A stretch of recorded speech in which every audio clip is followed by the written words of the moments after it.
Welcome to Nifty 50 Photographers. This video is the second part of a two-part series on my photo and motorcycle tour of Iceland. And in this bit of the video, I'm going to carry on from last time, and we're going to tour around the southern coast, right round the east of Iceland, and ending up in the northern bit. Now, I did actually ride right the way back to Reykjavik, but there actually wasn't that much of interest for us to see on that last trip from the city of Akureyi back to Reykjavik, so haven't included any of that. Maybe that's something for another time if I ever am lucky enough to go back to Iceland. But without any further ado, let's get stuck into the rest of the trip. Now, the first thing we came across was this magnificent set of waterfalls. As you can see, it's a pretty windy day. Now, the drop here is about 60 meters, and you could actually walk behind this waterfall and take a photo from behind. Actually, there was so much wind, you'd have got absolutely soaked, and I don't think you'd have had any chance of keeping the rain off your lens or filters. And one of the things we did see as we went round the country was lots of beautiful little churches and farms, often with these brightly coloured blue and red roofs, making it very picturesque. No trip round Iceland would be complete without stopping to take a moment to admire this snow-capped volcano. This is the one that famously erupted in 2010 and in May caused all that disruption to air traffic right across Europe.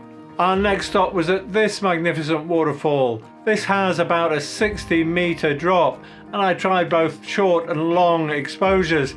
Felt the long exposures were a bit cluttered by all the other tourists there, so I cropped them out in one of the shorter ones to make this image here.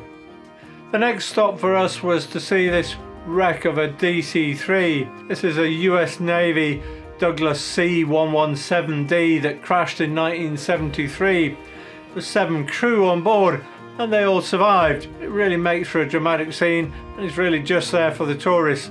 Sadly, some of them have decided they should climb all over it and daub graffiti on it. Apart from that, there were some dramatic shots to be had.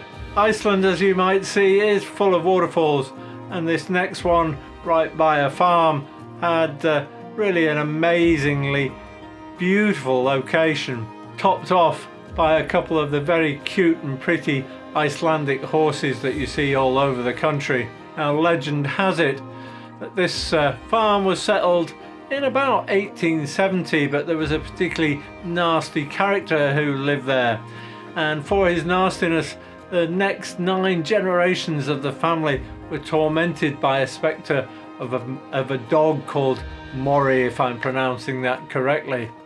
Our road trip round this southern bit of Iceland was, although it's beautiful scenery, it was very challenging because of the crosswind I mentioned in my earlier video, about 40 knots, which made it pretty perilous crossing some of these bridges, and some very scary moments. We did stop on occasion just to admire the moss growing on the lava fields, which was a very unusual sight. And as we got further around, we then got into the area where you see all these glaciers coming down to meet the sea. In fact, at this particular stop, we really just stopped to be thankful to be alive. We'd had, I think, one of the scariest bits of our ride. We stopped to take a photograph just to, as a memento of having survived the journey. But eventually we made it to this famous glacier, which is part of one of the largest glaciers in Europe, and you can just follow the sort of tongue of the glacier. Our hotel was right at the foot of it, and I think probably because we were still a little pumped from adrenaline, stayed up a bit late that night, was able to go out and photograph some of the glacier and the surrounding areas in the golden hour and blue hour. Now, this was very close to the longest day, so it was really up there about 11:30, 12 o'clock at night when I was taking these pictures of the sunset and the blue hour. But it was glorious lighting conditions, some of the loveliest photos I got from the trip. On our following morning, we went to see this lovely ice lagoon, where you can see all these icebergs floating. You've got to remember, you're only seeing 10% of those, the other 90% is underwater. The water is actually 200 meters deep. and there's a few seals swimming about, and you can do things like boat trips. On the opposite side of the road is Damond Beach, where you can really get up close and personal with an iceberg. They've got pretty small by that stage. Much of the rest of our journey was following the coastline round. We seemed to go around endless fjords, all very picturesque and beautiful. Occasionally you come across something a little bit more interesting, like an aluminium smelting plant which takes advantage of the cheap geothermal energy, and this gorgeous lighthouse. And you guessed it, the next thing we came across was another waterfall. Now this is the Dettifoss waterfall, which has some 193 cubic meters of water flowing over it every second, which I think makes it the highest volume of water going over a waterfall in Europe. About 100 meters wide and a 40 or 45 meter drop, so very noisy, very impressive, a lot of spray about. And just a few hundred meters away is this other glorious waterfall, again about 100 meters wide, but only an 11 meter drop, but also very spectacular. Riding on, we felt we'd actually arrived on Mars or some other weird planet as we approached this landscape with a lot of geothermal activity, hot sulfuric springs and steam and boiling water and boiling mud coming to the surface. Well, the smell was pretty horrendous from the sulfur. It was an interesting place, at least, to spend a little bit of time just admiring what was going on and watching the mud splurge. The next part of our journey was in this lake area known as the Lake of Midges, and you can see we're absolutely bombarded by them, probably because it's in the summer months and had to take some protective cover.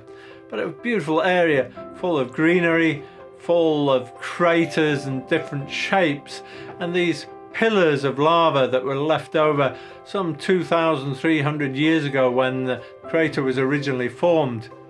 Then walked up to another big crater.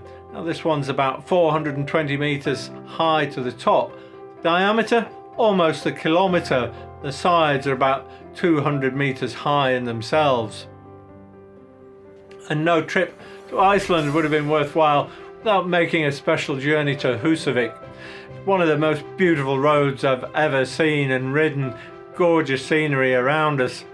It's made famous by Will Ferrell and co in the recent film about Eurovision, and it was well worth a trip.